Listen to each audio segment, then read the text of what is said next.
করতে পারো? তোমরা যে পানির ট্যাঙ্কির দাম চান, তোমার পানির ট্যাঙ্কি কাউ নিবেন নাই। আজকে আরো 2 লোক আসবে, ট্যাঙ্কি দাম আর লাগবে। রে গাড়ি থামালো কে? আসিলুম নে আসি গেছি, চল নাম।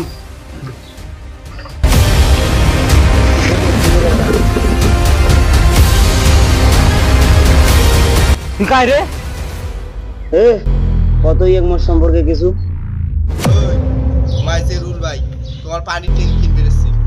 ইমাম মোর পানির ট্যাঙ্কি কিনবে, কি রকাত আছে? আচ্ছা না তুই পানি খা। ও জামা কাপড় দেখিয়ে মোক গরিব মনে হয়, কিন্তু সেই ধনী মনে না হয় যে মাই পানির ট্যাঙ্কি কিনবে। মোর পানির ট্যাঙ্কির দাম হয়েছে 2 লাখ টাকা। এটা কি পানির ট্যাঙ্কি মোর নামে দেবো না তো গুড়ি দেন বাল? আমার উড়ি দেওয়ার দরকার নাই, তোমরা যাও, তোমার নামে পানির ট্যাঙ্কি।